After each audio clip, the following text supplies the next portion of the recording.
In college, I didn't realize real estate economics was my favorite class. I am building my business. Give advice that's good for them, not good for our pocketbook. The biggest advice I have is people want to do business with people, but they need to know what are my core values. My vibes will attract my tribe. I love being around people. Being around people gives me energy. When you don't have a seat at the table, you end up on the menu.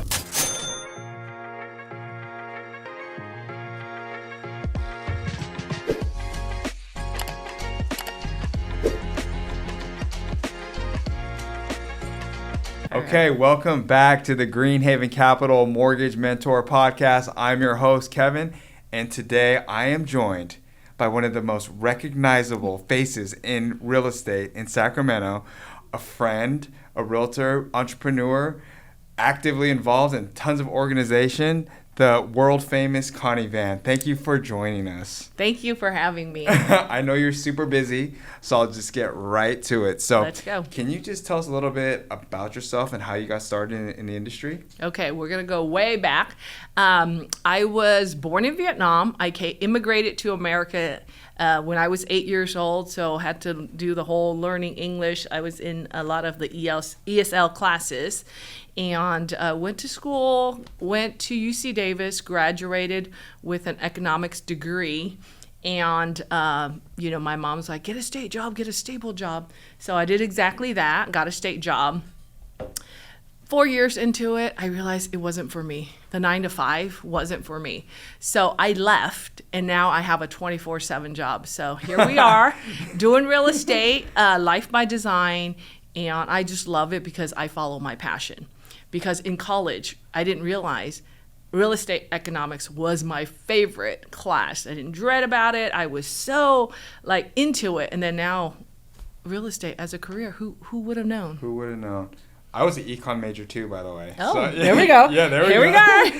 Yeah, so no, I think it fits you well. Mm-hmm. I think your personality fits you well. I think you excel at what you do. So you definitely chose the right path on, not necessarily going to the state. Yep, because I was a budget analyst. Get that. That sounds real fun. Yeah, really real fun. Exciting. Okay, so I think this year, it's only been half the year. You've already done 18 million in volume. That's really, really good, especially in this market. So you've always been one of the top producing agents in our market. So how are you doing it? Relationship. I am building my business with relationship through events. Of course, we do a lot of community events. We do a lot of client events. 70% of our business has been from referrals from the people we know. People we know who know us, love us, and want to do business with us. And then they send their families and friends as well.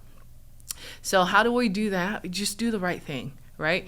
Give advice that's good for them, not good for our pocketbook. The biggest advice I have is don't have commission breath. If this house is not great for them, don't say, hey, Kevin, you should buy this house because da-da-da. Don't buy this house because I need a paycheck. Buy this house because it fits you monetarily, location, that it's good for you the next 5 to 10 years. Yeah. So I think when you lead with that, your business takes care of itself.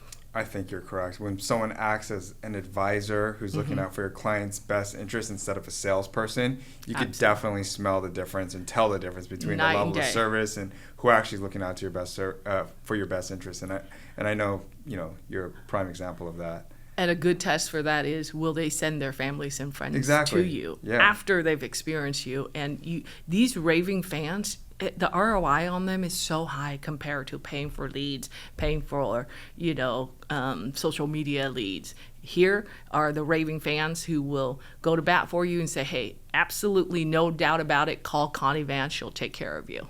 Yeah. And you do a great job of marketing too. So how do you keep in touch with all these clients in your sphere? We actually have a system in place. We have 2 newsletters that go out. We have a Sphere of Influence newsletter that talks about the day in the life of the Connie Van real estate team, what we do, my travels, my family life, and our events. And then we have a monthly newsletter, Language of Real Estate, which talks about the stats of the market, what's happening in the the global economy, the United States, Sacramento, California, and Sacramento, because real estate is hyper local. So yes, it's great to know what's happening around the world, but what's happening in Sacramento, right? It's very different than what's happening in LA, San Francisco. So we have to be the market expert and say, hey, in the Sacramento County, houses are sitting no longer 35 days on the market. Now it's 45 days. So that you set the expectations straight, so that we're educating our consumers. Yeah. And not just, okay, here's a little about Connie. No, we do both, because you want to get to know us. Yeah. But you also want to know, how is the market doing, and is this a good time for me? I think that's really good that you're actually throwing the personal piece about your personal life too, because people want to do business with people. And that's something I honestly need to get better at too. Yep. So you nail it. I feel like when I look at your social, when I look at this content, like I know what you're doing. I know what you're doing with your family, and it's good. Like it gets me to feel like I know you, but I do know you, but it just gives us a glimpse in the more personal feel. Yeah, So a deeper dive. And I think at the beginning of my social media life, my husband's like, do people need to know what you're doing every hour of the day? I'm like, not every hour of the day, but they need to know what are my core values. Yeah. Right? Like one of the biggest thing has been taking care of my mom. Yeah. Right? I don't want to hide it. If I can't come meet you at this time and show you properties because I'm taking care of my mom, I should be able to proudly say, hey, I'm not available. I have my mom on Wednesday. Yeah. Or I'm not available because I'm with my children. So they need to know that I have kids. They have kids too. Everyone has a mom. Yeah. Right? So we know those are the responsibilities. So I no longer hide some of the commitments that are important to me, because my vibes will attract my tribe. And if you're like, hey, Connie, you spend too much time with your mom, or too much time with your kids, or too much time with your spouse, or you're spending too much time walking in the morning, then they're probably not the clients for me. They're not the client for you. Exactly. Yeah. Yeah. Yeah, no, that's true. But one thing I know you do, which I don't even know how you do it, is you host a crazy amount of events. And I'm not talking like, hey, just have a couple people over for dinner type events. I'm talking like, let's have 100 people come to our house type events. 300. So, I mean, 300 to be exact. How do you do that? And then second of all, how do you do this to like help grow your business and deepen the relationships? I think we have to go dial back to who I am. I love being around people. One of my clients, when I invited her to a summer barbecue at my house in September, she's like, Connie, where do you find the energy and time to do all this? And I said to her, I love being around people. Being around people gives me energy. Contrary to some people are like, oh my God, people make me da da da. I'm like, no, I actually feed off your energy. Mm-hmm. So for me, I always feel like there's something to learn every day. Yeah. Right? How to a certain recipe, how someone conducts themselves, how they talk, act, walk, their gym routine, their skincare routine. There's always something to learn. So as far as how do I make it all happen, I'd say John Ha is my secret weapon. Oh, I believe it. Having a supportive partner is very important. They make or break you, right? Mm-hmm. Like I'm gonna share it. I don't really cook at home. He does. He does. I see it. He does. I don't. At the beginning of our relationship, when I started real estate, I did not know how to operate a washing machine. My friend was like, hey, because it was a housewarming party, and she's like, is your washer HE? I'm like, what the heck is HE? High efficiency. Yeah. So no clue.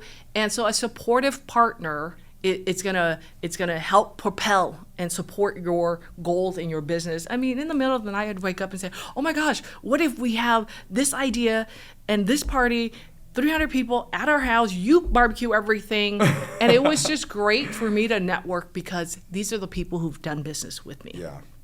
And there's nothing more rewarding for them than to be invited to my home. Because here's the thing, I show you your house, I come to your house and sell it, but you've never been to my house. Yeah. Right? So I know where you live, but you don't know where I live, and you don't know how I maintain my space. So to have them come over, it feels like a family reunion. So that, of course, is one of our biggest events. However, I do the smaller scales too. I do the quarterly dinners for the clients the quarter before. So if you close with me the quarter before, next quarter you're invited to my house for dinner. And I did one with one of my loan officers here at Greenhaven Capital. We did Night in Tokyo. We had a sushi chef from Wadashi over at the house. He prepared everything. So me and John were like, okay, what should we do? We're so used to, like making it happen, cook, prepared everything. He was like, Connie, you hired us. We're here. Just sit back and relax. And I'm like, okay. And then, 30 minutes later, rolls and of sushis and, the sashimi on the plate, ready to go. And as the hostess, we did nothing. That's nice. And this is work, quote unquote, too. Yeah. Right? It's fun. It's become a blur. Yeah, like I really no longer know when I'm working, when I'm not, because I'm on all the time, and because when I treat these clients as family. Am I really working? I'm just hanging out. Yeah. I'm breaking bread with you. I'm talking to you. I am sharing with you my thoughts, my 2 cents on what the economy is doing, what it's doing for our local market, and whether it's time for you to jump in or not, because everyone's timing is different, right? So just these conversations just happen over dinner, over lunch. And we also do Living Trust seminar. We also do Cooking with Connie. And mind you, the Cooking with Connie it should have been named Cooking with John. Because he does all that. And so it really connects us because we all live busy lives. Yeah. So if we're able to teach you how to make Vietnamese chicken noodle soup, pho ga, then it's a win, right? It's 45 minutes of food prep. And then, in an hour, you have delicious, healthy, homemade food. So I've had so many clients text me and send me pictures of the pho ga that they've made after they've attended our class, and to me that's heartwarming. I'm gonna need to go to that next. Yes, you next do. Cooking with John, Cooking with Connie. Okay. Yes, you do. All right. So, not only are you hosting these crazy events and super busy, have a family and everything, but you're also the president of ARIA 2025, going to be the president next year, most likely 2026. You're on the board of directors for SAR. You're part of ACC, my sister's house. This is nuts. But anyways, how has your leadership and involvement in these organizations, really helped? For me, how it has helped is I get to see behind the scene how other leaders act and how they lead under stress, under pressure. And for me, it's learning how other people have done it, right? And for me, I'm the chapter president of Greater Sacramento. Yes, and for me right now, why I'm doing this, how I'm doing this is I want to encourage more people to come out and represent people who are like us in the community. So for me, it's like, come out and hang out. Come and learn why there are people that are fighting to have a seat at the table, and yet we're quietly working away. I mentioned earlier before this chat is that we've always been known as the quiet Asian workforce. We'll get our work done, we'll go home, do our thing, yet we're not out in the communities. And when there are certain legislation, there are certain bills that are proposed, we don't know about it. And then when it becomes law, then we're like, oh, okay, how did that happen? How did that happen under our watch? No, there was no watch. You were not at the table when these items came up. You were not at the discussion table. So when you're not at the table, when you don't have a seat at the table, you end up on the menu. So I'm encouraging everyone to participate. I too, I'm very busy. I have 3 kids. I have my mom to take care of. Yet I make time to give back to the community because we're all needed. We need the representation more than ever. Yeah, and that's why ARIA is so important to you. Absolutely. Just to represent for the AAPI community. AAPI. A seat at the table, making sure we have a voice heard. Yep. So, and then you also mentioned I'm also running for re-election for the Sacramento Association Board of Realtors. Same thing. I have the Realtor Action Fund pin here with me. There are a lot of bills that are proposed to change the way we do business, to change the way that to basically dilute private property rights. So we're constantly fighting for that as well. So you're like, Connie, you're so busy. Why this and that? Because it's needed. Yeah. We need the representation at the Sacramento Association of Realtors. We need the representation at the Sacramento ARIA chapter as well. Well, thank you for doing that. I know it's super time consuming, but it's really beneficial for all of us. So, I mean, I could tell you, I couldn't make the time for that. I just don't see how I could possibly do it, but I thank you for being able to do that. I think at some point in your career, Kevin, I will. you will realize it's for the greater good. It's really to is. have a voice and stand up for those who are not willing to come out, or they don't feel confident enough to speak, to sit at board meetings and come to these meetings and say, hey, wait a minute, it's not right, and speak up on your behalf, on everyone's behalf. I really appreciate that. Seriously. My pleasure. But that just brings me to my next question. Is like, top producer, leadership roles, 300 people events, all these other things, 3 kids, taking care of your mom. How do you manage work-life balance? Because I can't do that. I can't. I couldn't do all that. I already told you about my secret weapon, John. So having a super supportive husband. My mother-in-law is also amazing. She helps me with my children. She sometimes makes our meal for us. I think time block, right? Blocking. Realizing we have 24 hours, and if these things are important, these are the big rocks. They fit into your schedule, and they are non-negotiable. Of course, family, the business, but with this business is lead generation. I know without leads, we don't have a business, guys. You like to think you're self-employed. Oh, I am my own boss. But when you don't have customers, Kevin, you don't have a business. Yeah, and I jokingly say this. I wake up unemployed every day until I've secured an appointment, talked to someone who's looking to buy or sell or invest in real estate today. And obviously, I also have a great supportive team for my real estate business. I have an amazing assistant, Christina. I have a great VA, Rodney, in the Philippines. And I have an amazing TC. Julian handles all my files. So when you have good systems in place, it allows me to move out of the trenches. I'm still producing, but I'm not stuck in the day-to-day emails. Correct. Right? So if you want to send me something, don't send me something too personal, because I don't check my email first. My assistant does. Right? So letting go of my ego and not say, oh, I'm the best person to answer the email. I'm the best person to answer my phone. No, there are people you can pay to do that and do that a lot better. Right? Like, for example, in the middle of our podcast today, if someone were to call me, my assistant will handle it and take care of them and get them the answers before I can get back to them. So I think the leverage piece has been crucial, and just years of coaching.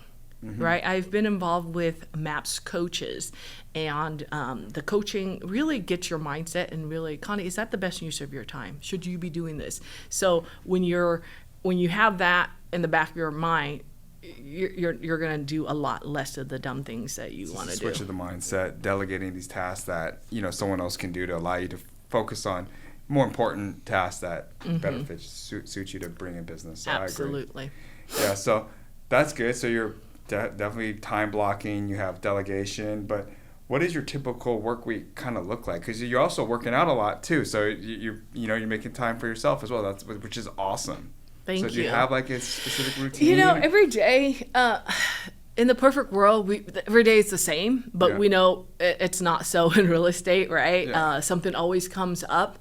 We make room for that, but we also have theme days, right? Like on Monday, we do, like for us in our real estate business, Monday, Wednesday, Friday are all the updates for all of our clients. So I know a lot of the chunks are, be prepared for a follow-up call with the client after Christina sends out the update. They may want to, discuss strategies after the results of an open house, or they may want to discuss, go over offers. So Monday, Wednesday, Friday, I know client time.